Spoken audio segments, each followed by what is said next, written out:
안녕하세요.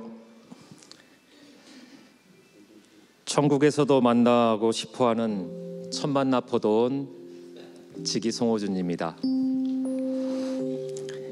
먼저 유행하는 감기로 인해서 마스크를 쓴 채로 쿨투어십을 하게 됨을 송구스럽게 생각합니다. 3인행 필요와 사원, 논어에서 제가 제일 잘 외우는 문장입니다. 하기 시습지면 불력 열호하여 유붕이 자원박내면 불력 락호하라.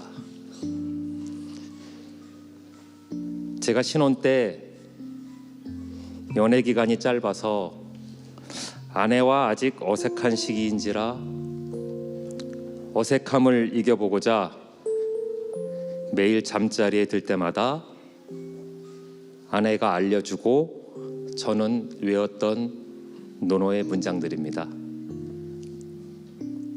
외워야만 잠이 들 수 있었던 그때 그 문장, 3인행 필류 아사원. 2025년 우리의 잠자리에 다시 찾아온 외워야 잠이 들 수 있는 제자훈련 복음의 말씀.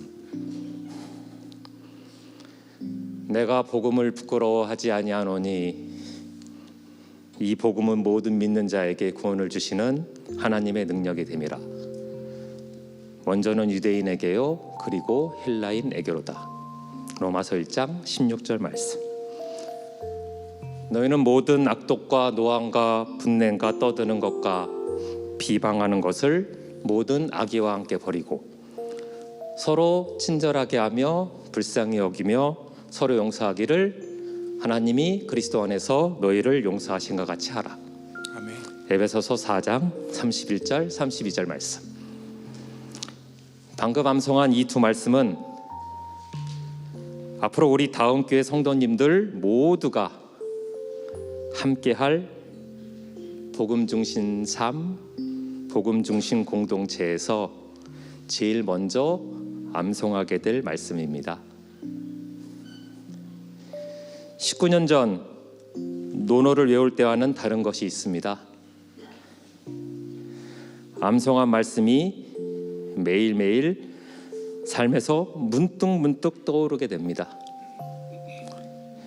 내가 복음을 부끄러워하지 아니하노니가 떠오르면 전에는 부끄러워서 침묵하고 회피했던 내 주변 사람들에게 나는 예수 믿는 사람이에요 라고 당당히 말할 수 있는 용기도 생겨납니다.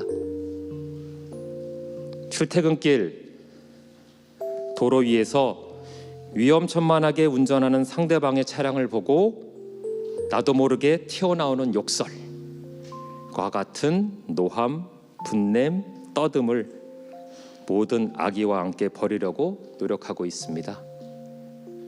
그리스도의 평강이 너희 마음을 주장하게 하라는 말씀처럼 이것을 외치며 올라왔던 흥분을 가라앉히곤 합니다.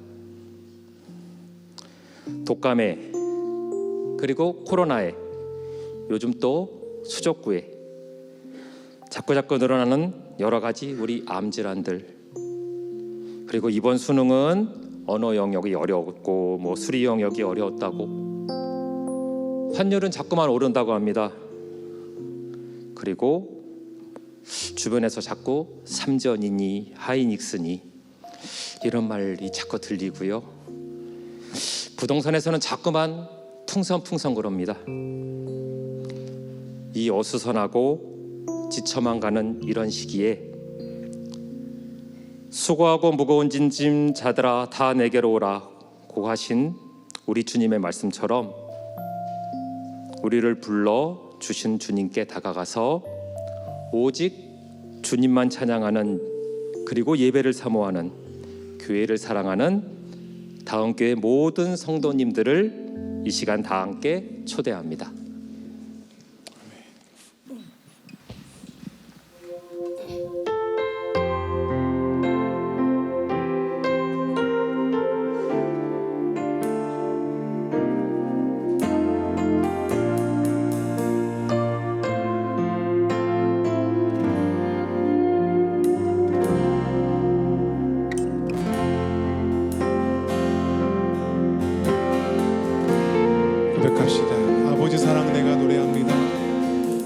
아버지 사랑 내가 노래해. 아버지 은혜 내가 노래해. 그 사랑 변함없으신 거짓 없으신 성실하신 그 사랑. 상한 갈 때 걷지, 상한 갈 때 걷지 않으시네. 꺼져가는 등불 끄지 않은 그 사랑, 그 사랑 변함없으신 거짓 없으신 성실하신 그 사랑.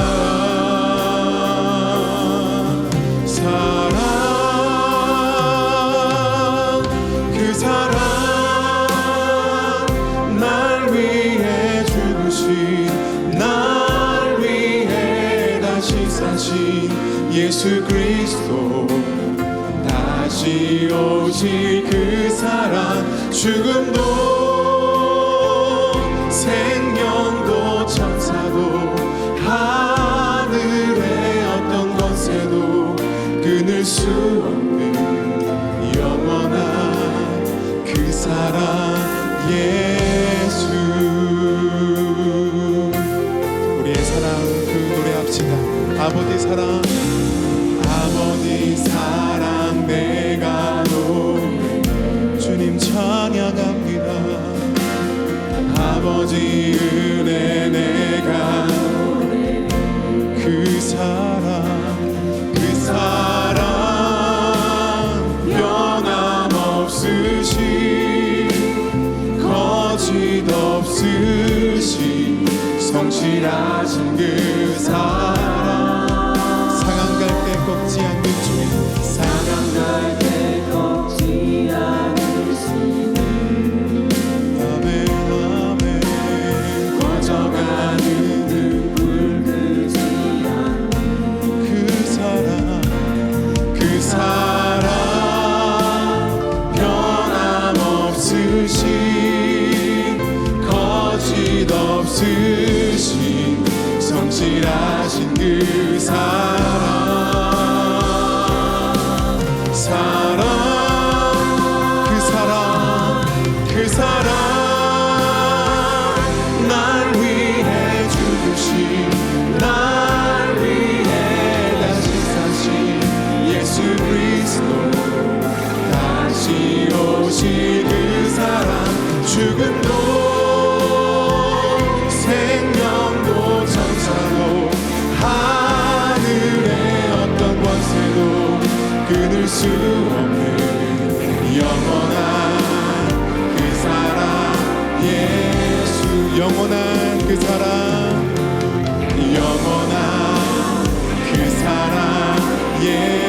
영원한 그 사랑, 영원한 그 사랑 예수.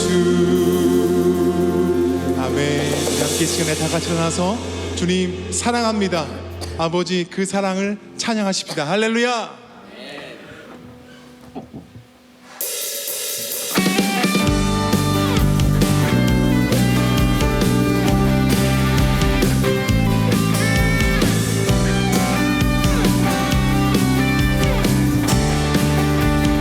많은 사람들 진리를 모른 채 주님 곁을 떠나갔지만 내가 만난 주님은 참 사랑이었고 진리이고 소망이었고. 고백합시다. 난 예수가 좋고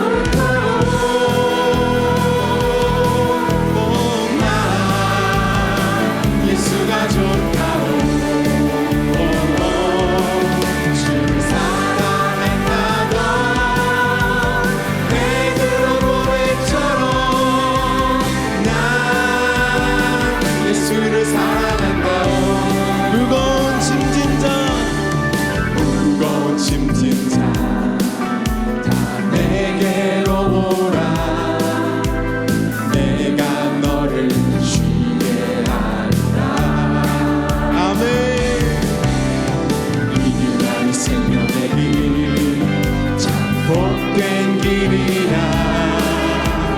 항상 내게 들려주어. 고백합시다. 난 예수가 좋아요. 난 예수가 좋다오. 난 예수가 좋다오. 주를 사랑한다. 너 베드로 고백처럼 난 예수를 사랑한다. 형제 자매여, 형제 자매여, 참된 행복을 찾거든 예수님을 만나보세요.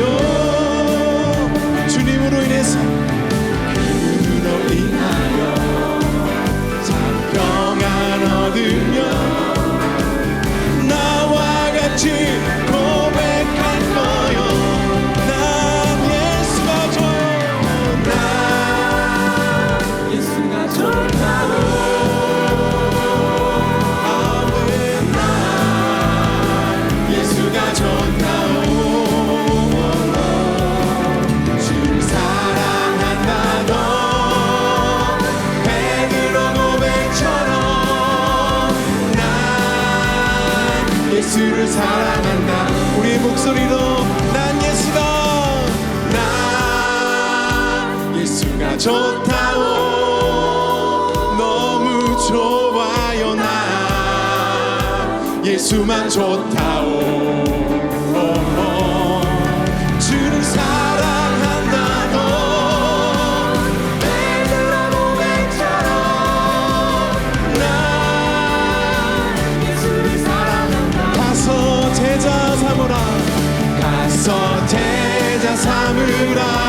세상 많은 사람들, 세상 모든 영혼이 내게 달려나니 가서 제자 삼으라. 나의 길을 가르치라. 내가 너희와 항상 함께하리. 가서 제자 삼으라. 가서 제자 삼으라. 세상 많은 사람들을, 세상 모든 영혼이 내게 달려나니 가서 제자 삼으라. 나의 길을 가르치라. 내가 너희와 항상 함께하리라. 내가 너희와 항상 함께하리라. 내가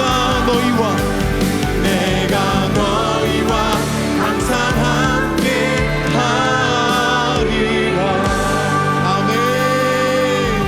오늘 함께하신 주님 찬양합니다.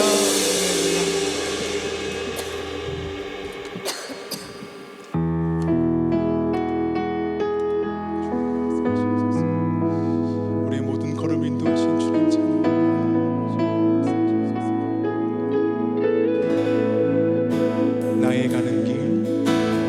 나의 가는 길 주님 인도하시네. 그는 곧 날 위해 일하시네.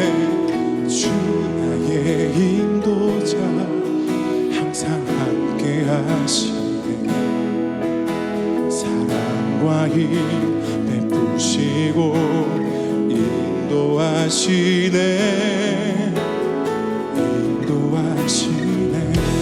고백합시다. 나의 가는 길, 나의 가는 길 주님 인도하시네. 그는 보이지 않아도 날 위해 일하시네. 주 나의 인도자 항상 함께 하시네. 사랑과 힘 베푸시며 인도하시네.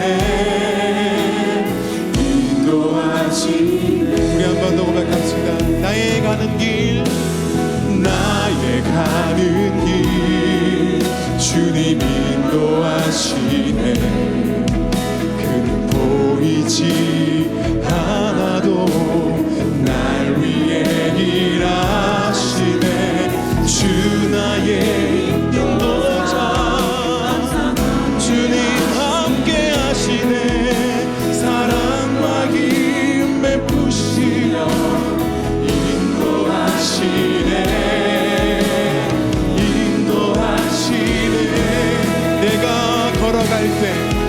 내가 걸어갈 때 길이 되고 살아갈 때 삶이 되는 그곳에서 예배하네 내가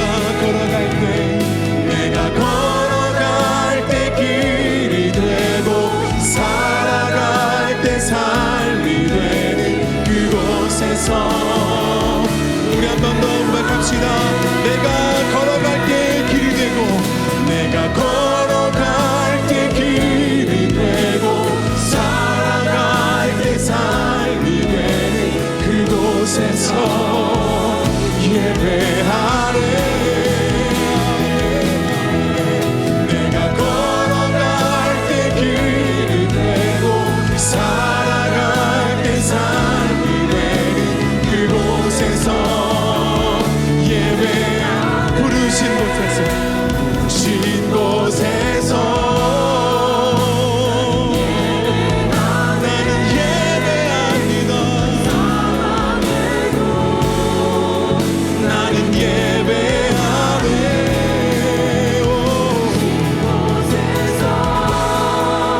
나는 예배하네 어떤 상황에도 나는 예배 부르신 곳에서 예배합니다 부르신 곳에서 나는 예배하네 어떤 상황에도 나는 예배하네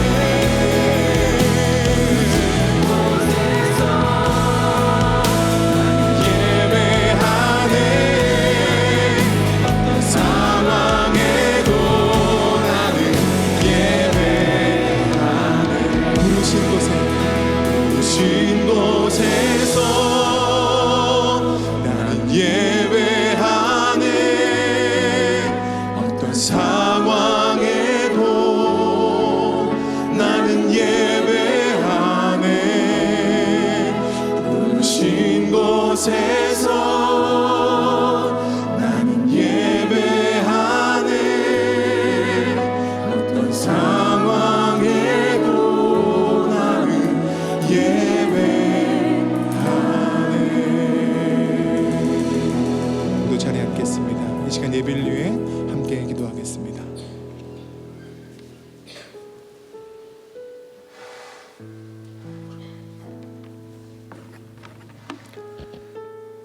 사랑과 은혜가 충만하신 하나님 아버지 오늘도 우리를 불러 주님의 집으로 모이게 하시고 예배할 수 있는 은혜를 주심에 감사드립니다.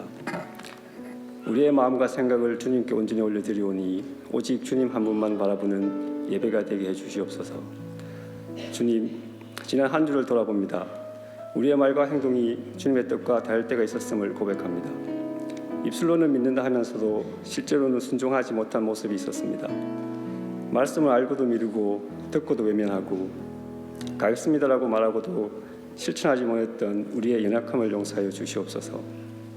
우리의 마음을 새롭게 하시고 다시 순종의 자리로 돌아가게 하시기 원합니다.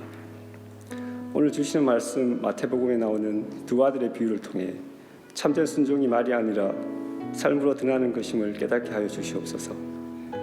말씀 아는 것이 믿음의 끝이 아니라 말씀을 살아내는 것이 믿음의 본질임을 우리 영혼 깊이 새기게 하여 주시옵소서.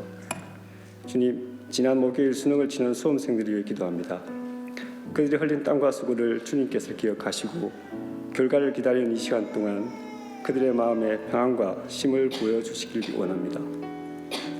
또한 부모님들의 마음에도 힘과 위로를 부어주시어 가정마다 주님의 평강이 머물게 해주시옵소서.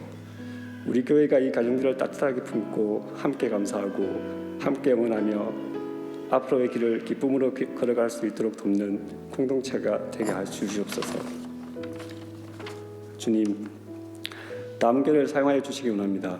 김영세 목사님과 모든 사역 가운데 지혜와 분별을 더하시고 우리 교회가 사람 힘이 아니라 하나님의 말씀 위에서는 교회 되게 하시옵소서. 다음 세대에게 은혜를 베푸시고 각 가정과 일터와 학교 곳곳에서 예수 그리스도의 향기를 드러내는 삶을 살아가게 하시옵소서. 이 시간 주시는 말씀 앞에 우리의 마음을 열어주시고 사람의 말이 아니라 하나님께서 우리에게 들려주시는 음성으로 듣게 하시옵소서. 말씀을 듣고 끝나는 것이 아니라 이번 한 주 우리의 삶에서 순종으로 이어지게 하시옵소서. 모든 영광을 주님께 올려드리며 예수 그리스도 이름으로 기도드립니다. 아멘. 지금은 봉헌 시간입니다. 모두 자리에서 일어나셔서 준비하신 예물 드리도록 하겠습니다.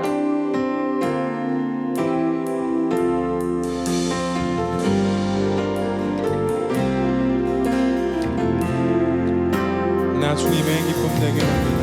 나 주님의 기쁨 되기 원하네. 내 마음을 새롭게 하소서. 새 무대가 되게 하여 주사. 주님의 빛 비추게 하소서. 겸손히 내 마음 드립니다. 겸손히 내 마음 드립니다. 나의 모든 것 받으소서. 나의 마음 깨끗게 씻어주사. 주의 길로 행하게 하소서. 고백합시다. 내가 원하는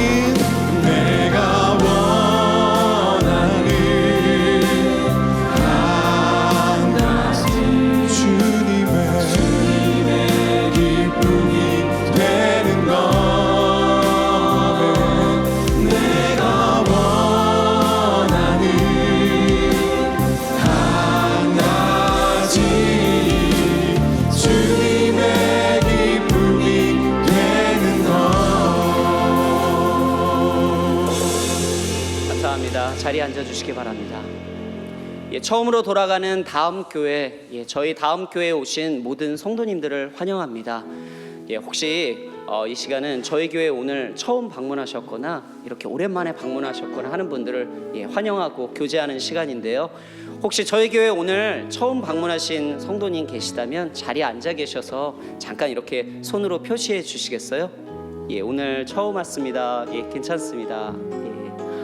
제가 이렇게 보니까요, 오늘 저희가 또 잘 알고 있는 선교사 자녀 학교 페이스 아카데미의 미스터 아이켄하워 선생님께서 오늘 저희 교회를 방문해 주셨다고 해요. 여기 앉아 계십니다. 잘 오셨습니다, 선생님. 감사합니다. 감사합니다. 오늘 그럼 저희 일어나서 이제 서로 좀 환영했으면 좋겠는데요. 제가 항상 이 앞에서 보니까 위쪽에 오신 분이 저기 또 앉아 계셔서 손 드신 분이 계시네요. 그대로 앉아 계시고요. 기존의 성도님들은 일어나셔서 손을 뻗어서 또 환영하고요. 저희 목사님처럼 저희가 좀 이렇게 돌아다니면서 얼굴들 좀 반가운 얼굴들 인사도 하고 교제하도록 하겠습니다.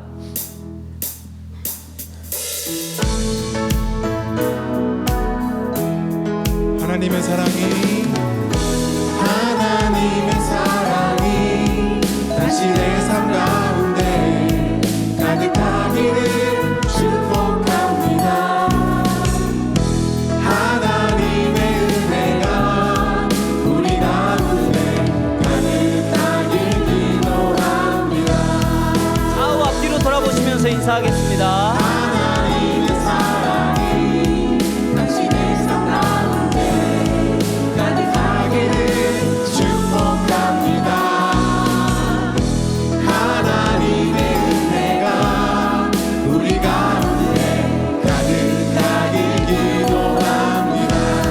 가득하길 기도합니다.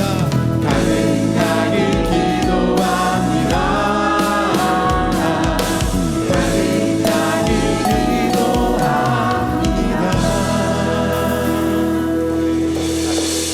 교회 광고 영상으로 보도록 하겠습니다.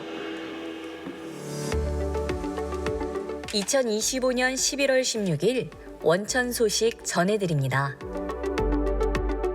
금요 예배 안내입니다.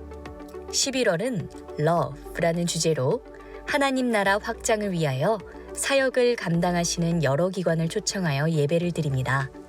그 세 번째 시간으로 사마리안 퍼스의 김현수 본부장님을 모시고 해외 불우한 아이들이라는 제목으로 예배를 드립니다. 은혜의 자리로 원천의 모든 성도님들을 초대합니다. 성탄절 헌화식 안내입니다. 대상은 36개월 이하의 영유아입니다. 신청 기간은 11월 9일부터 12월 6일까지입니다. 자세한 안내 및 신청은 오세순 전도사님 혹은 교회 홈페이지를 참고해주세요. 협동육아 2026년 입학 설명회 안내입니다. 일심이 장소는 12월 7일 오후 6시 신관 4층 베다니 채플입니다. 대상은 2023년 출생한 자녀입니다. 신청 및 문의는 양정은 집사님이나 QR코드로 신청해주세요. 이상 자세한 안내는 주보를 참고해주세요. 저희 다음 교회 G2G 믿음 2셈과 소망 1셈에서 계속해서 교사를 모집하고 있습니다. 문의 신청은 박인희 샘지기 성도님께 문의하시면 될 것 같고요. 주보에 안내되어 있습니다. 오늘 저희 교회에 처음 오셨고 또 등록을 하길 원하시는 분들이 계시다면 제 기준으로 오른편 지하 1층 올라가시면 니고데모 홀에서 새가족 등록을 도와드리고 있습니다. 성경 봉독하도록 하겠습니다.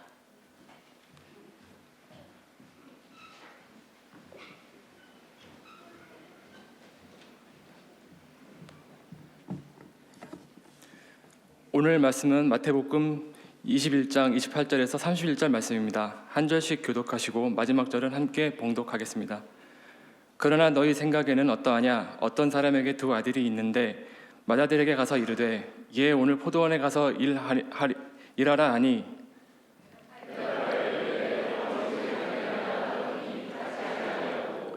둘째 아들에게 가서 또 그와 같이 말하니 대답하여 이르되 실소이다 하였다가 그 후에 뉘우치고 갔으니 다 같이 읽겠습니다. 그 둘 중에 누가 아버지의 뜻대로 하였느냐 이르되 둘째 아들이니라. 예수께서 그들에게 이르시되 내가 진실로 너희에게 이르노니 세리들과 장녀들이 너희보다 먼저 하나님의 나라에 들어가리라. 아멘.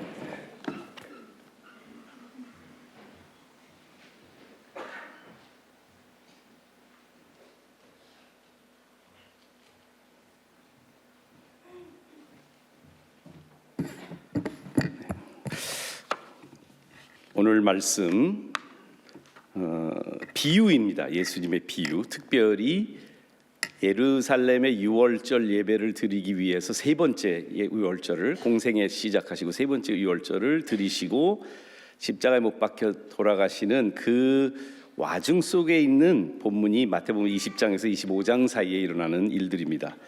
그 스토리 속에 예수님이 여러 번의 비유를 얘기하시는데 오늘은 그 두 아들의 비유 얘기를 합니다.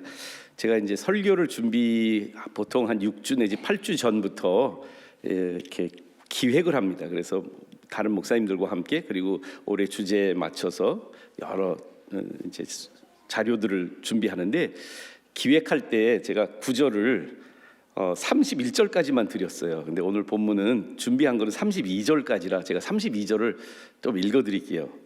아까 31절에 그 둘 중에 누가 아버지의 뜻대로 하였느냐 이르되 둘째 아들이니이다. 예수께서 그들에게 이르시되 내가 진실로 너희에게 이르노니 세리들과 창녀들이 너희보다 먼저 하나님 나라에 들어가리라.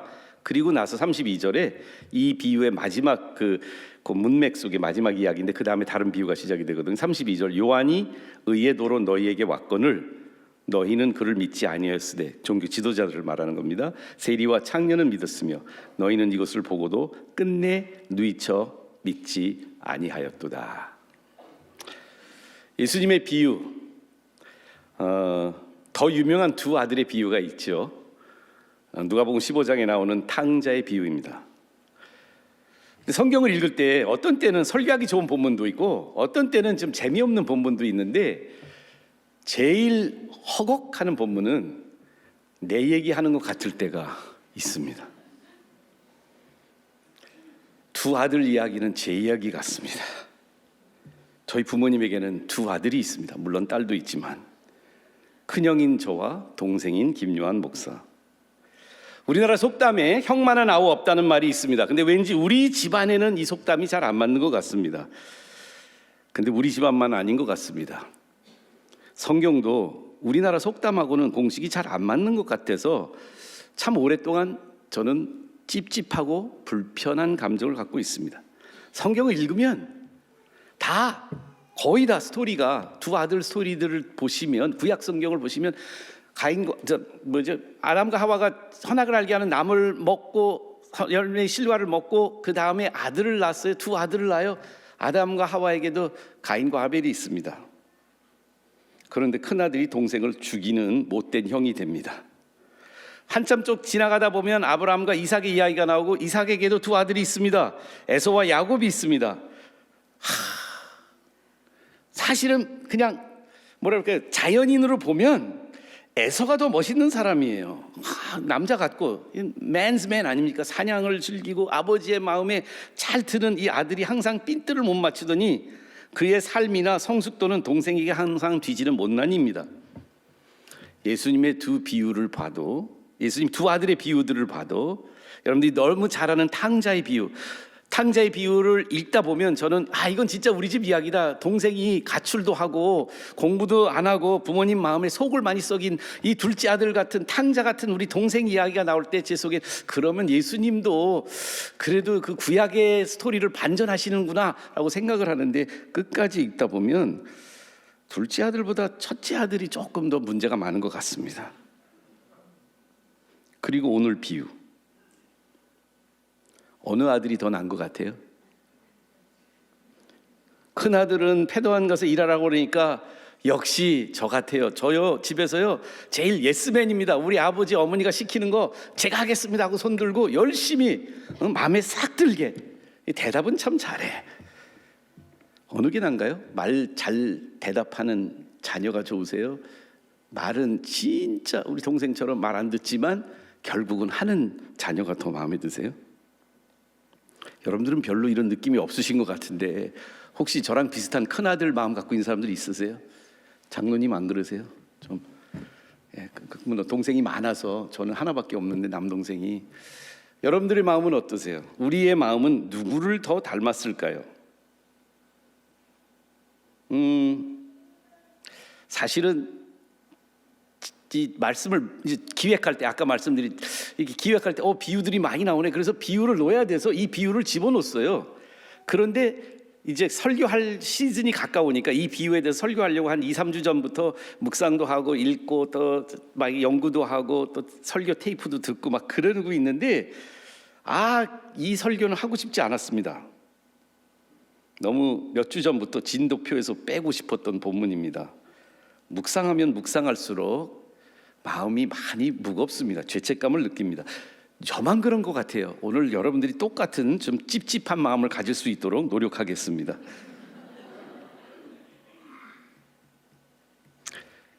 주제가 뭔 것 같아요? 예수님의 이 비유는 왜 주셨을까요? 첫째 아들은, 맏아들은 포도원에 가서 일하라. 포도원에 가서 일하라 그랬더니 네 아버지 가겠습니다. 그렇게 대답을 하고 안 갔고요. 둘째 아들한테 가서 얘기하니까 싫어요 아버지. 그런데 누이치고 가서 포도원에 일을 합니다. 우리는 누구의 모습을 더 닮았을까요? 그리고 예수님은 무엇을 위해서 이 주제를 얘기하고 계실까요?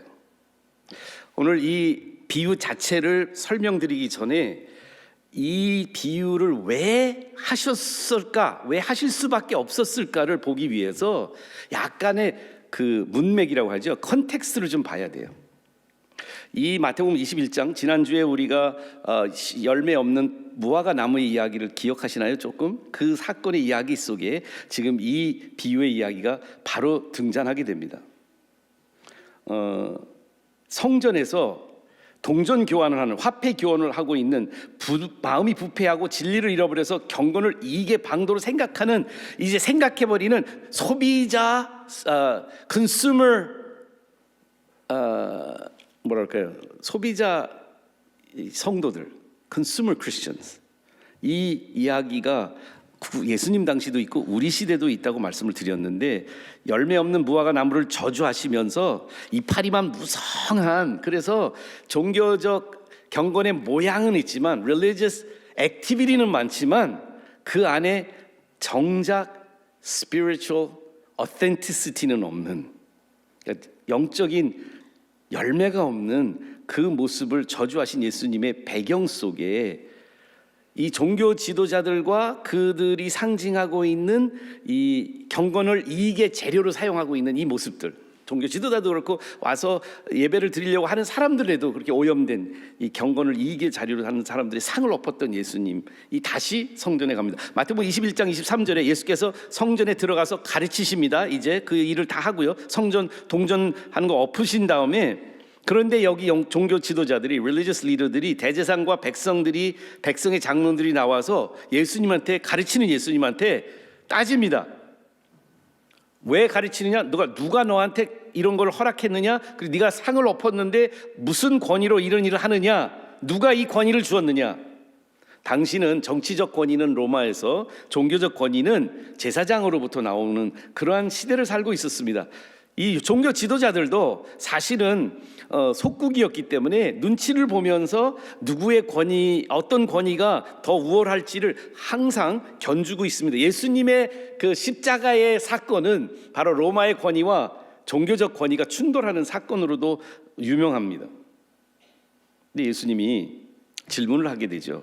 너희가 내 질문에 대답하면 나는 무슨 권위로 이런 일을 하는지 말해줄 거다라고 얘기하셨습니다. 그리고 요한의 침례에 대해서 이야기하시면서, 요한의 침례가 하늘에서 왔느냐 땅에서 왔느냐, 하나님이 주신 거냐 사람의 것이냐, 이런 말을 물어봤을 때 종교 지도자들은 대답하기를 꺼려합니다. 왜 그러냐면 그 본문 안에 내용이 나오죠. 하늘에서 왔다고 하는데 왜 너희는 회개 안 했느냐고 사람들이 얘기할 수 있고, 아니다, 하늘에서 온 게 아니다 그러면 요한을 선지자로 믿었던 당시에 예루살렘에 있는 많은 사람들에게 또 여론의 공격을 맞을 수 있어서 이러지도 못하고 저러지도 못할 때 예수님께서 27절에 나도 무슨 권위로 이런 일을 하는지 너에게 이르지지 아니하리라 하는 다이얼로그 직후에 오늘 이야기를 합니다.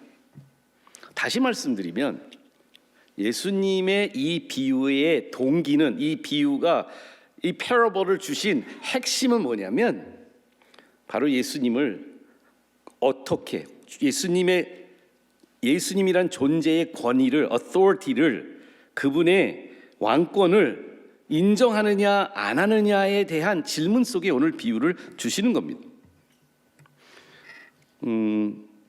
이 비유 시리즈를 쭉 나열하고 기획했을 때 제가 부주제를 그러니까 이 비유, 뭐 예를 들어 두 아들의 비유, 다음번에는 포도나무 품꾼의 비유, 뭐 이렇게 얘기를 했고요. 지난번에는 무화과 나무 열매에 대해서 여러분들한테 말씀을 드리면서 부제를 항상 붙였거든요.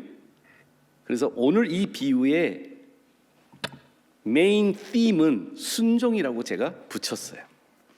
오늘 기도해 주신 성도님도 이 비유의 이야기를 하면서 순종에 대해서, 우리가 순종의 이야기가 있는데 묵상하면 묵상할수록 순종의 포커스는 예수님의 비유의 중심이 아닌 것으로 생각할 수밖에 없었습니다.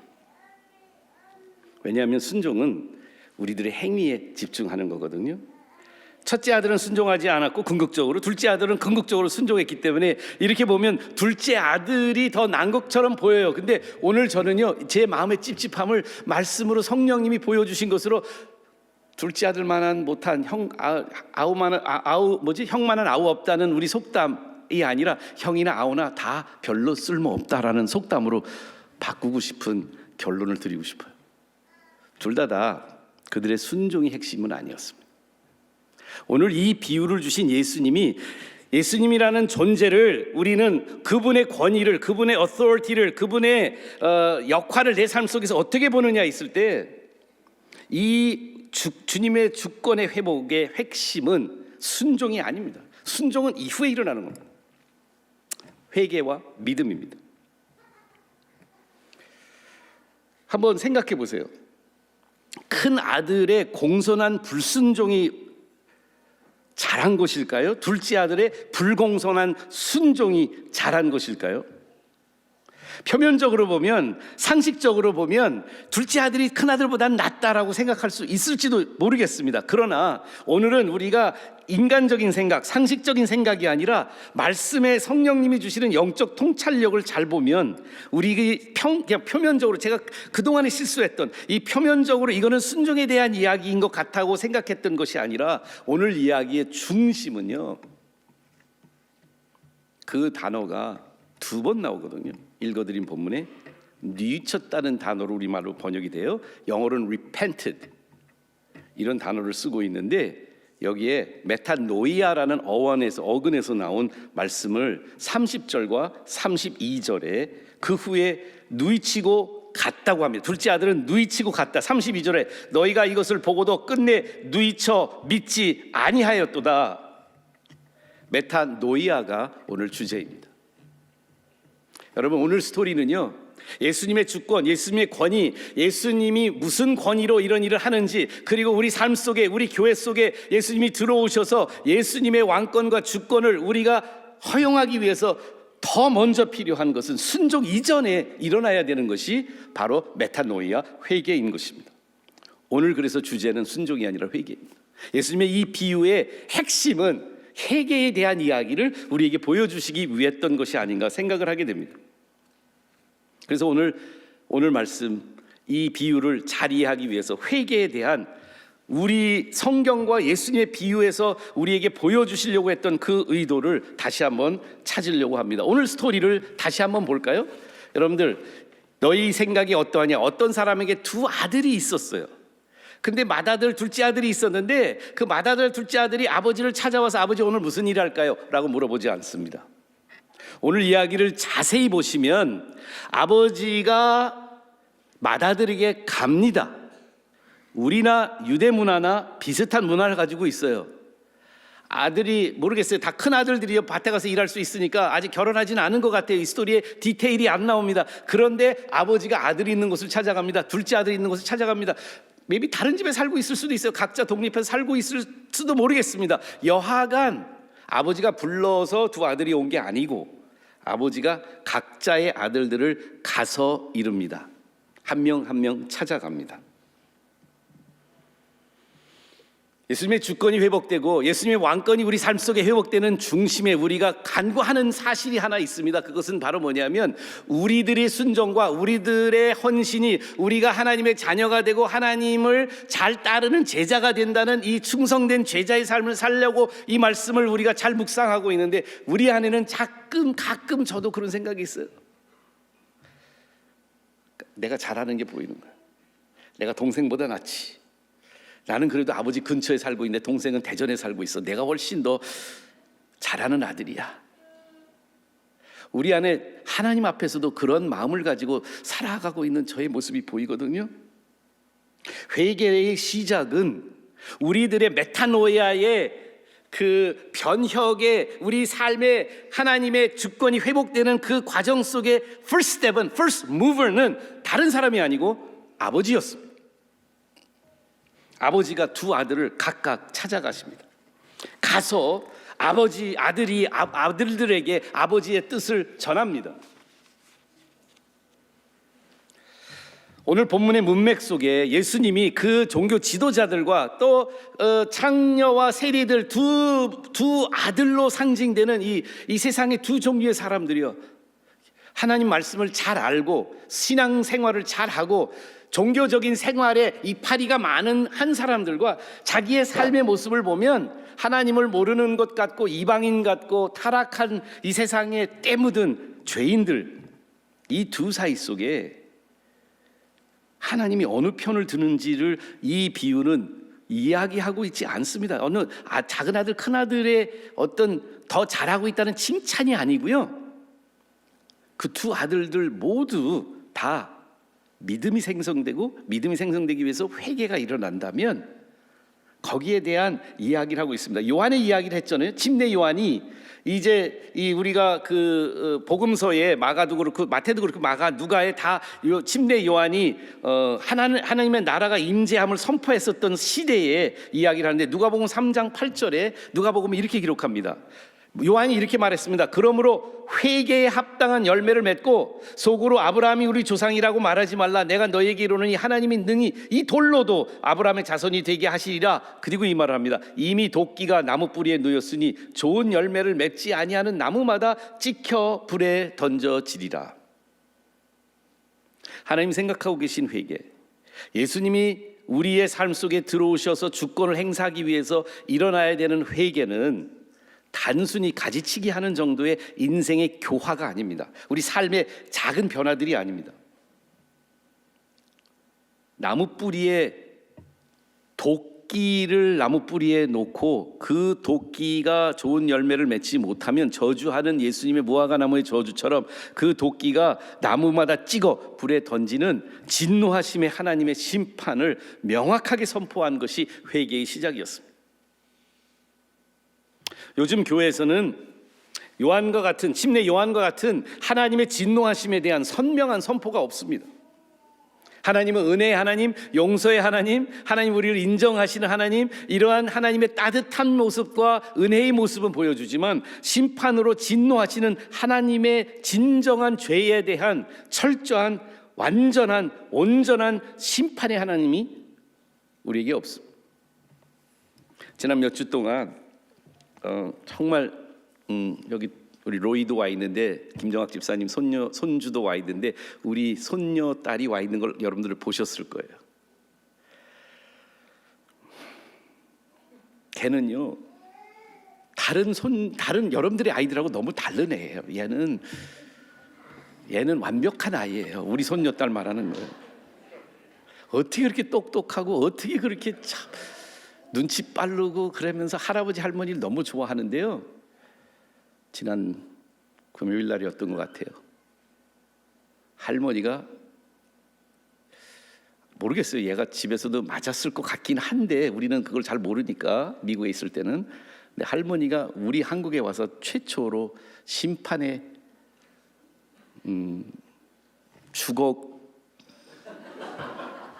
심판의 주걱이 등장했습니다.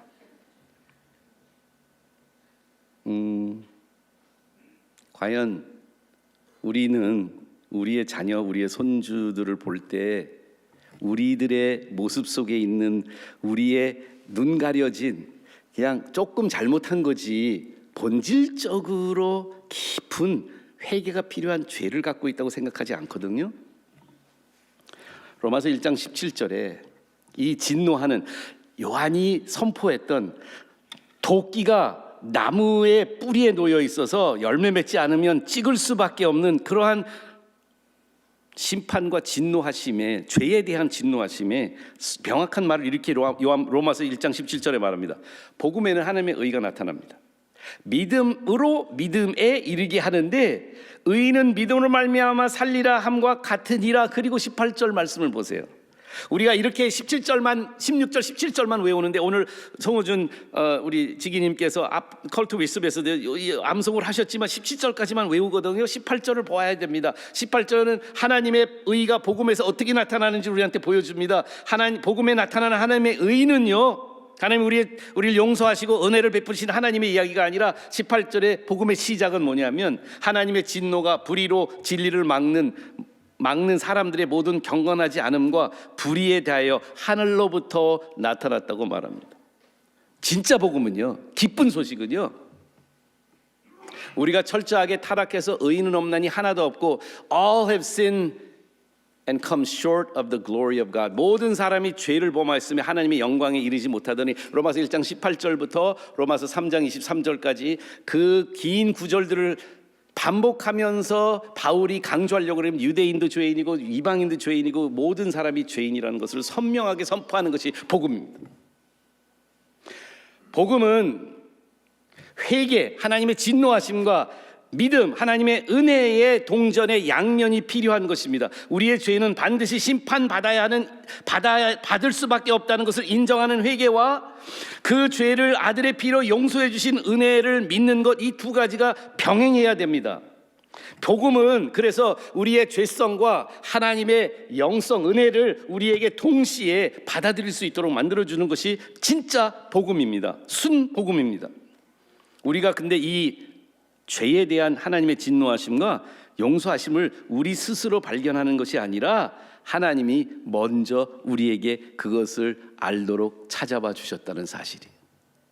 때로는요, 아니 대부분은요, 하나님이 우리를 찾아오시는 방식이 우리를 코너에 모시고 우리의 죄성을 우리 스스로 보지 않으면 안 되도록 만들어 가시는 데 있지 않습니까?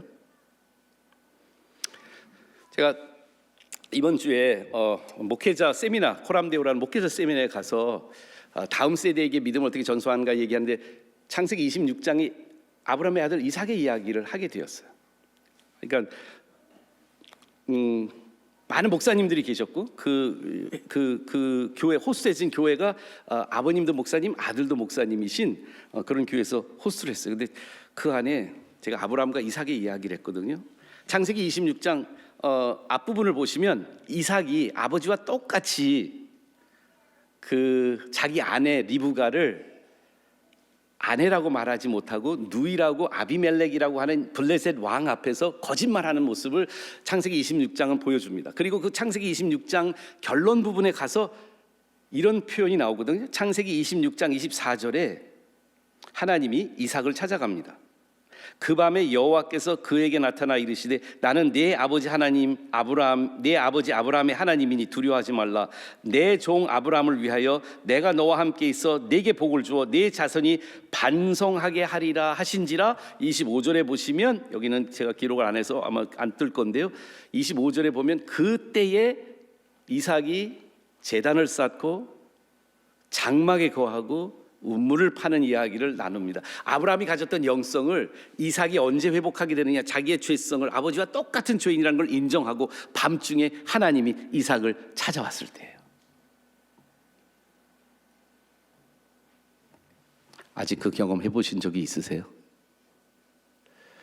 하나님의 진노하심이 내 구원을 위해서 나의 죄성을 적나라하고 온전하고 피할 수 없고 숨을 수 없게 조명하신 그 순간을 만나셨냐고요. 하나님 그냥 따뜻한 분이야, 산타클로스 같은 분이야, 은혜의 분이야 라고 우리가 지금까지 내 죄에 대해서 다 벗겨주시고 밝은 빛을 비춰주셔서 숨을 곳이 없도록 나를 끝까지 추적하시는 그 하나님이에요.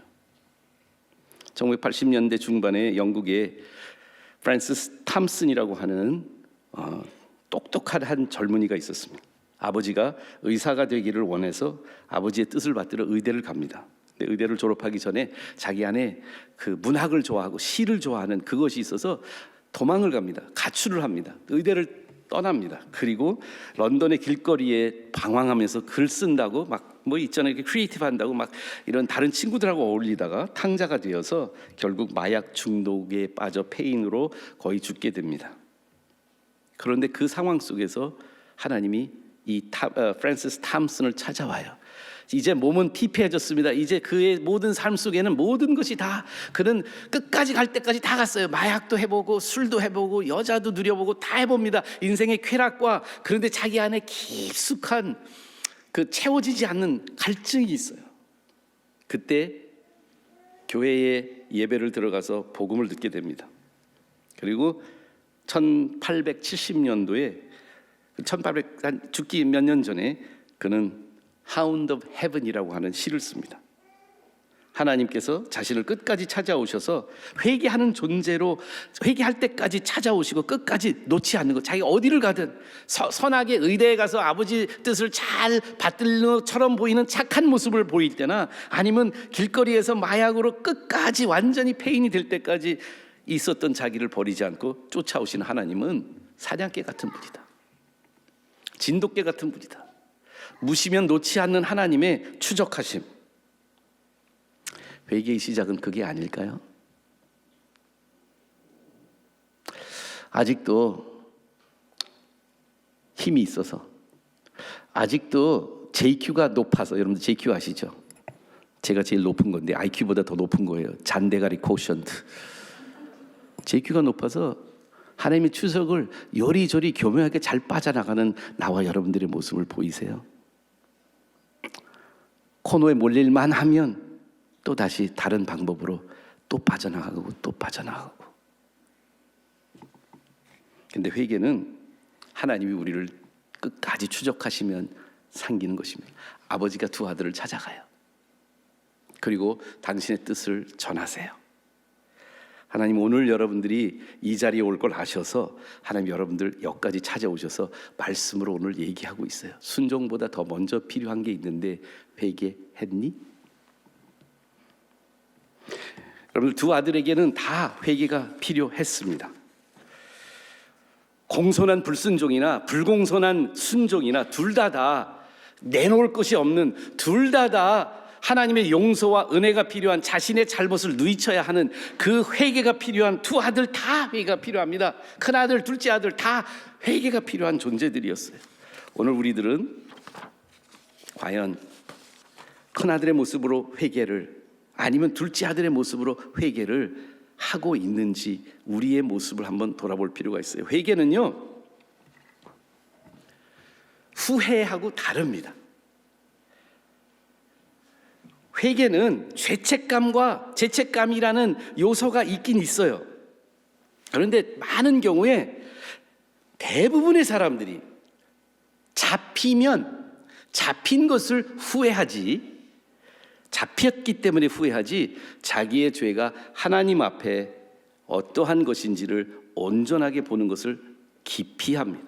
왜 그러냐면 더 깊숙한 이유는 내가 성경적인 메타노이아, 세상적인 우리가 알고 있는 죄책감에 따르는 후회 정도, 그것을 넘지 못하는 그런 문제가 있어요. 고린도후서 7장 9절에 보면 이런 표현이 있거든요.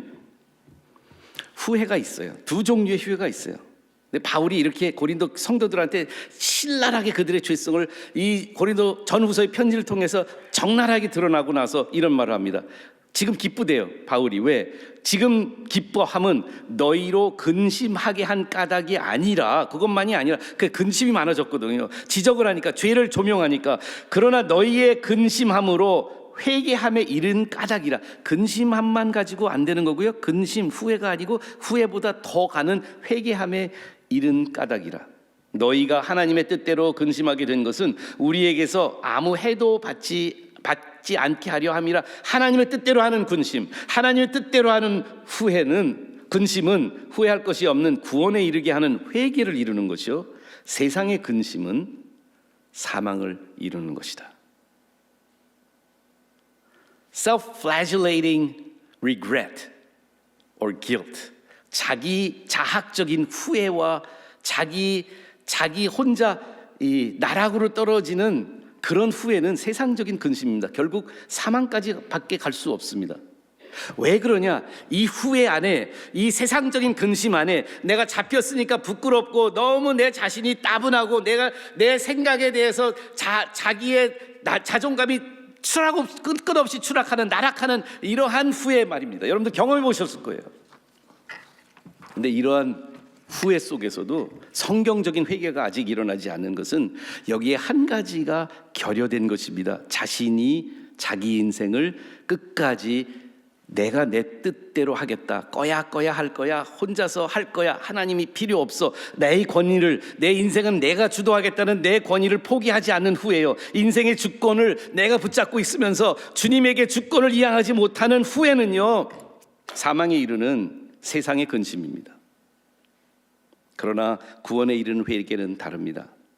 하나님 앞에서 자기 중심적인 주권을 포기하고 하나님 앞에서 unbroken, 의지가 꺾이지 않은 길트만 가지고 있는 게 아니라 결국은 하나님 앞에서 무릎 꿇고, 제가 제 인생대로 제 뜻대로 살려고 했던 제 인생, 이제는 내 뜻대로 마옵시고 이제는 주님의 뜻, 아버지의 뜻에 제가 순응하겠습니다. 내가 실소이다 하고 저항했습니다. 제가 마음대로 살겠다고 하나님 앞에 주먹질하고 살았습니다. 그런 하나님, 이제는 내 뜻대로 안 살겠습니다.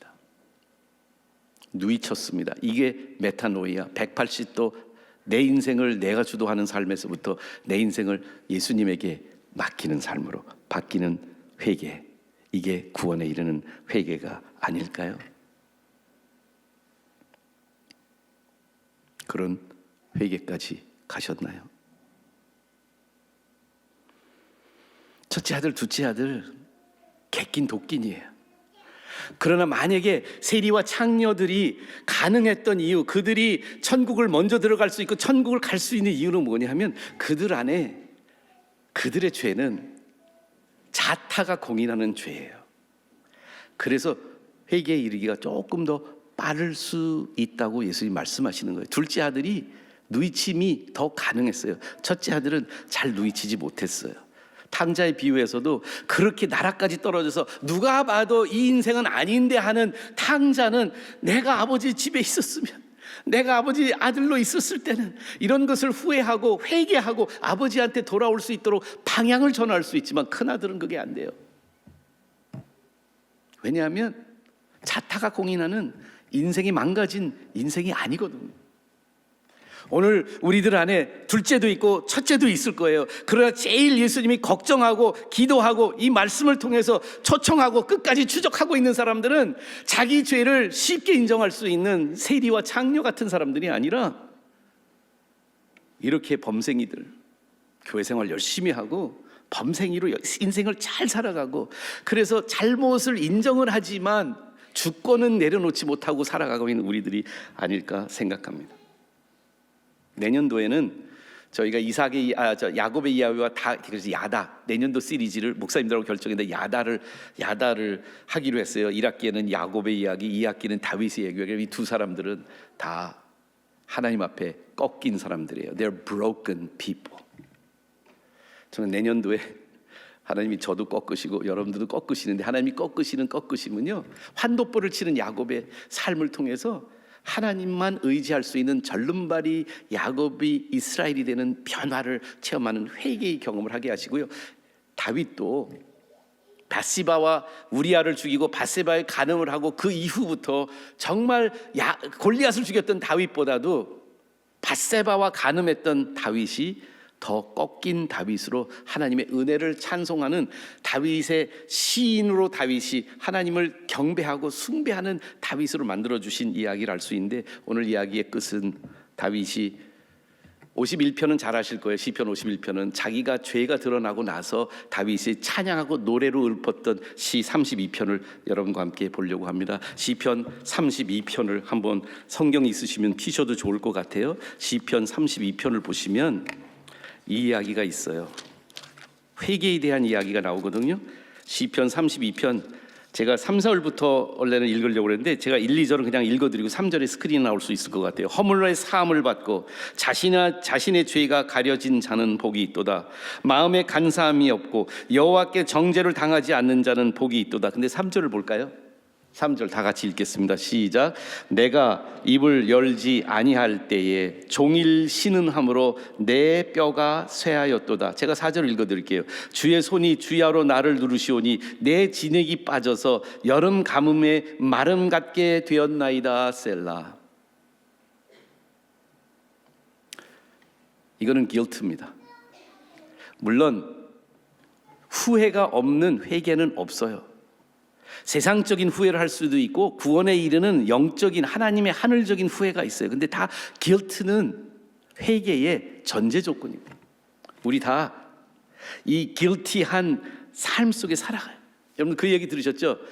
G.K. 체스턴이 그런 글을 쓴 것 같은데, 런던에 50명의 런던의 가장 대표적인 리더들한테 정치, 종교, 학문 이 모든 영역의 50명의 리더들한테, 이 1900년대 초반이었던 것 같은데, 저기가 그 뭐죠? 그 당시에는 저기 문자가 있고 카톡이 있고 그런 게 없었던 시대라 전보가 갔어요. 전보가 한 줄이었어요. 모든 게 다 드러났다. 런던을 떠나라. 아무 내용 없이 모든 게 다 들통났다. 런던을 떠나라. 그랬더니 50명이 다 떠났대요. 누가 장난으로 그렇게 했는데. 우리 모두 길트가 내면에 깊이 있지 않으세요? 어떤 사람은 길트 때문에 열심히 살아요. 돈도 열심히 벌고요, 공부도 열심히 하고요, 좋은 일도 많이 해요. 근데 그 이유가 있는데 내 안에 끌 수 없는 죄책감 때문에 그래요. 내가 입을 열지 아니할 때 신음하고요, 내 뼈가 쇠하고요, 주님의 손이 나를 누르는 것 같아서 진액이 빠져서 여름 가뭄처럼 마른 상태의 삶을 우리들이 살고 있는지 모르겠어요. 어디에서 무엇 때문에 어떤 이유로 내가 마음이 이렇게 정말 답답하고 누르는 것 같은 마음이 있는지 잘 모르시는 우리들의 모습 속에 그 부분은요, 길트 때문에 그래요. 근데 착각하지 마세요. 후회를 많이 느끼는 게 회개가 아니에요. 회개는 그 다음 단계가 있어요. 5절 다 같이 읽겠습니다. 이 말씀으로 오늘 말씀 마치려고 우리 다 같이 읽을까요? 시작. 내가 이르기를 내 허물을 여호와께 자복하리라 하고 주께 내 죄를 아뢰고 내 죄악을 숨기지 아니하였더니 곧 주께서 내 죄악을 사였음이니라.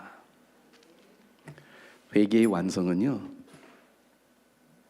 하나님 앞에 내 입술로, 내 마음으로, 내 삶으로 하나님 자복합니다. 나는 죄인입니다. 내 죄를 주께 아리고 내 죄악을 하나님 앞에 숨기지 않고 입술로 고백하고 인정하고 하나님 앞에 무릎 꿇어서 하나님, 저는 죄를 져서 죄인이 아니라 죄인이기 때문에 죄를 집니다. 제 인생을 제 주관대로 제 뜻대로 더 이상 살지 않도록 주님 회개하고 자복합니다. 저의 죄를 용서해 주세요. 기도하시겠습니다.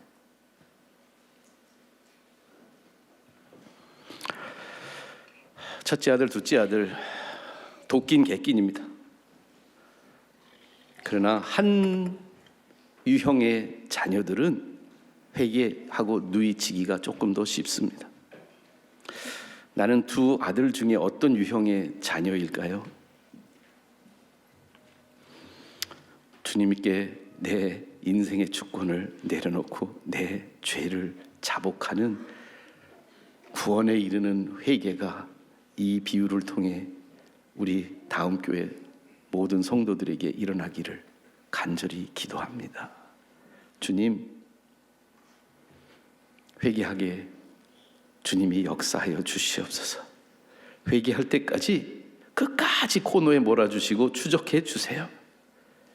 내 안에 그 깊은 죄책감, 하나님 죄책감으로 그냥 끝나지 않게 하시고 죄책감 끝에 있는 주님께 입술로 고백하고 자백하며 하나님 앞에 나의 죄성을 온전히 인정할 수 있는 무릎 꿇음과 백기들음이 오늘 우리 말씀을 듣는 저희 모두에게 일어나게 하여 주시옵소서.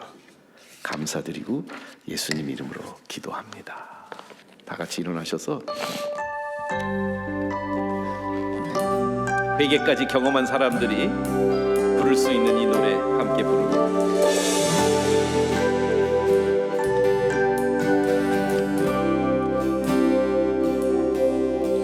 하나님의 부르심에는 후회하심이 없네. 내가 이 자리에 선 것도 주의 부르심이라. 하나님의 부르심에는 결코 실수가 없네. 나를 부르신 하나님의 신실하심을 믿네. 작은 나를 부르신 주님, 작은 나를 부르신 뜻을 나는 알 수 없지만 오직 감사와 순종으로 주의 길을 가리라.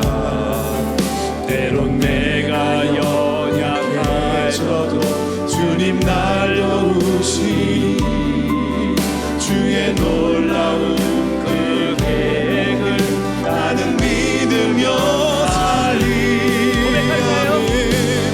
날 부르신 뜻 내 생각보다 크고 날 향한 계획 나의 지혜로 증명 못한 가장 좋은 길로